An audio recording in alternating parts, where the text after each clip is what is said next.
Haleluya. Yesu asifiwe. Kwa ulimi unaweza kubariki, kujibariki wewe na ukabariki wengine. Kwa ulimi unaweza kufanya siku au mwezi au mwaka kawa nzuri. Nzuri. Ukiamka asubuhi sema asante Bwana Yesu, siku yangu na ibarikiwe. Mwezi huu na ubarikiwe. Mwaka huu na ubarikiwe. Usisubiri maneno ya mtu mwingine aje akutamkie maneno mabaya ndio sema alinitamke. Ibariki siku yako, bariki mchana wako, bariki asubuhi yako. Ndio maana wengine waliyepataga neema ya kujua maneno haya, asubuhi anakuambia good morning, mchana anakuambia good afternoon, jioni anakuambia good evening, usiku anakuambia good night, anakuambia good, nzuri, njema. Jizoeze kujitamkia mazuri. Jizoeze kutamkia na wengine mazuri. Siwe na makokoto. Leo ulimi wako Mungu autengeneze. Kama kuna kitu kilikamata ulimi wako, Mungu ufungue. Roho Mtakatifu afungue. Kama ulikuwa na pepo la namna yake lilikuwa linatema maneno kama nyoka anatema sumu, funguliwa ulimi wako katika jina la Yesu. Mungu upake mafuta ya neema ili ujenge wengine. Haleluya. Kwa hiyo unaweza kaifanya siku yako, mchana wako, asubuhi yako, jioni yako, mwezi wako, mwaka wako kawa mwema kwa kutamka kwa ulimi wako. Haleluya. Yesu asifiwe. Unaweza kujilani mwenyewe na unaweza kulani wengine kwa ulimi wako. Kwa ulimi unaweza kujenga na unaweza kubomoa. Kwa ulimi unaweza kukusanya na unaweza kutawanya. Kwa ulimi unaweza ukaponya na unaweza kudhuru. Kwa ulimi unaweza ukahatarisha amani, na kwa ulimi unaweza kutengeneza amani ikawepo. Haleluya. Kwa ulimi unaweza kaumba vitu kama ambavyo tunaambiwa kwa Mungu alitamka kwa neno vitu vyote viliumbwa. Kwa hiyo mwanadamu pia amepewa uwezo na Mungu sana kupitia hicho kinywa. Siku moja mtu mmoja Marekani akaniambia, mtumishi wa Mungu, kanipa swali moja, akaniambia, mtumishi wa Mungu, nimesikiliza mafundisho yako, uko powerful sana, lakini naomba utufundishe kipindi kimoja, utuambie kwa nini sasa wakati mwingine shetani anafanya vitu vikubwa, wakati mwingine maagent wake wanatumia, wanashangaza vitu wanafanya vitu vya kushangaza. Hasa Roho wa Mungu akanipa ufunuo haraka, akaniambia wale wamekubali kutumiwa kwa upako wa hali ya juu wa kishetani, lakini watu wa Mungu hawajawa 100% kwa Mungu ili watumie upako wa Mungu vizuri. Ili watumie upako wa Mungu vizuri. Kuna upako wa Mungu unaweza kushikamana nao kufanya wonders, kufanya maajabu makubwa. Tunajifunza Roho Mtakatifu. Huyu nikamwambia, tunapomzungumza Roho Mtakatifu anaweza kufanya vitu vya ajabu, na katika Roho Mtakatifu Biblia inasema kwamba hakuna kishikamana mtu na Roho Mtakatifu, hakuna mtu ambaye anaweza akashindana na huyo Roho Mtakatifu akiwa ndani ya mtu. Amen. Tukaona lilivyo watumia watumishi wa Mungu wanatamka neno ikawa, na nimeshuhudia pia mafundisho ambayo mara nyingi nimefundisha yamegusa na kuponya watu wanaposikiliza. Kwa sababu gani? Yanatembea na upako wa Roho Mtakatifu. Alafu siku moja Filipo akatumiwa na Roho Mtakatifu, kapelekwa Roho Mtakatifu kahubiri, kamaliza huduma huko. Alipomaliza maandiko akasema huyo Roho Mtakatifu akamchukua. Yaani nguvu ya Roho Mtakatifu sio ya kichawi. Mchawi anabebwa na ungo. Lakini Roho Mtakatifu anaweza kukubeba. Roho Mtakatifu anaweza kukutumia. Kwa hiyo kuna nguvu ya Mungu ambayo tunapofundishana tushikamane nayo, tunaweza iko katika kiwango cha hali ya juu sana. Watu walikuwa hawajaikubali na hawajaiamini, hawajaikubali utendaji wake. Wanashangaa tu. Mambo yakifanyika ya kushangaza, wanasema hayo bwana, haya ni mashetani.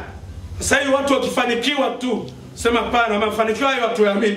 Hasa kila kitu mtu kinapoenda juu kidogo unasema ni shetani. Ni shetani, ni mafrimason bwana. Hasa wewe unaharibu uumbaji wa Mungu. Hicho kinywa, ulimi wako unatamka mafanikio makubwa, adui anakuzuia. Tamka wewe, hiyo ni freemason.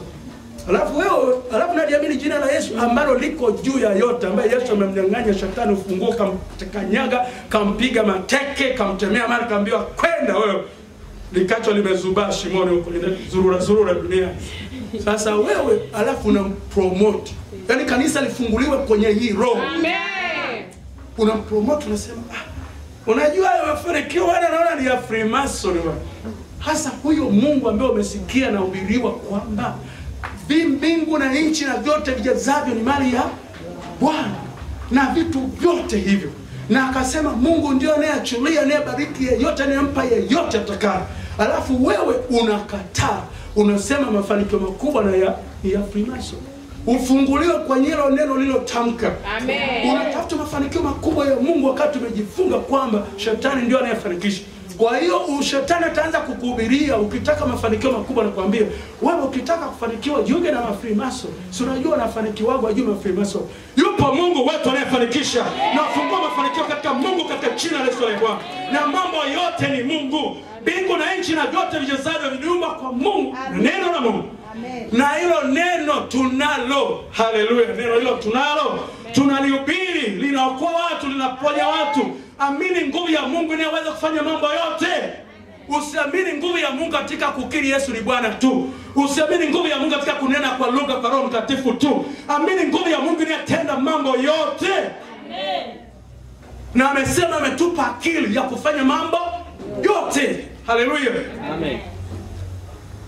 Mpe Mungu tukufu katika kupitia ulimi wako. Amina. Mpe Mungu tukufu kupitia maisha yako. Mpe Mungu tukufu kupitia huduma yako. Mpe Mungu tukufu kupitia maisha yako ya kila siku. Hasa mambo makubwa unamtukuza shetani. Alafu ukija kwenye mafanikio huna sehemu. Si ulikuwa na promote ule upande huko.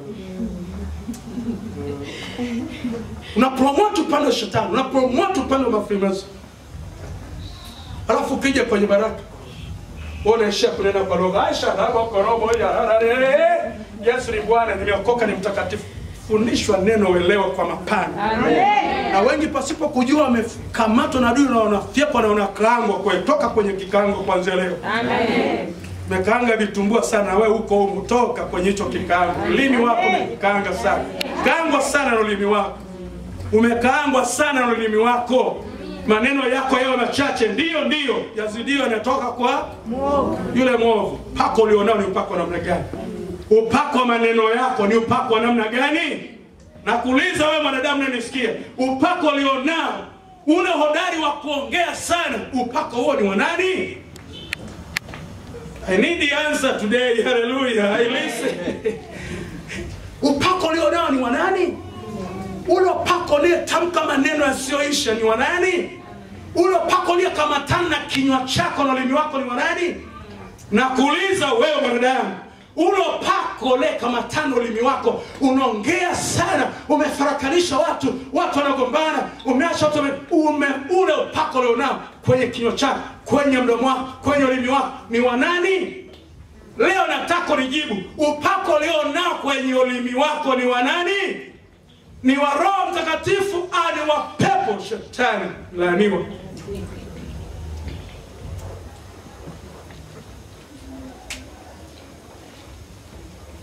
Ngeo, mapengo ulionayo, majeraha ulionayo yamesababishwa ulimi wako uliongea nini? Faraka uliopata ulimi wako uliongea nini? Hapo kazini ulimi wako uliongea nini? Hapo katika nyumba ya ibada ulimi wako uliongea nini? Hapo mtaani kwako ulimi wako uliongea nini? Uliponzwa na nini? Uliponzwa na nini? Uliponzwa na nini? Huo ulimi unaonaje? Ulikuponza au ulikubariki? Unalaumu wengine, unanyoshia wengine, lakini angalia ulimi wako. Angalia ulimi wako. Umehusikaje katika maisha yako? Angalia ulimi wako. Umehusikaje katika mateso yako? Angalia ulimi wako. Umehusikaje katika hali ya maisha ulionayo? Angalia ulimi wako. Ulimi wako. Nasema leo nguvu ya ulimi. Angalia ulimi wako. Huo ulimi umehusikaje kufanya maisha yako yawe kama yalivyo leo? Huo ulimi wako umehusikaje kufanya maisha yako yawe kama yalivyo sasa? Umekuwa mtu wa kunyoshea wengine vidole. Na nimekuambia ulimi wako unapoanza kutumika vibaya, utaanza kumdhuru mhusika mwenyewe. Yaani unaanza kumdhuru mhusika mwenyewe kabla ya kudhuru watu wengine. Ulimi huo unaweza kumdhuru mhusika kabla kudhuru wengine. Na neno lenye nguvu, na mtu amefungwa na maneno ya kinywa chake, na amejikanga kwa maneno ya kinywa chake, na amefarakanishwa na vitu vizuri kwa maneno ya kinywa chake, na yuko kwenye hali mbaya kulingana na maneno ya kinywa. Hebu angalia ulimi wako umeutumiaje. Nashukuru kwamba umenisikiliza na tumejifunza leo nguvu ya ulimi. Tumejifunza leo nguvu ya ulimi. Maandiko yatufundisha, zuia ulimi wako usinene mabaya, kwa maana atakaye kupenda maisha na kuona siku njema au zuia ulimi wake usinene mabaya, na midomo yake isiseme hila. Tusimame tumshukuru Mungu kwa ajili ya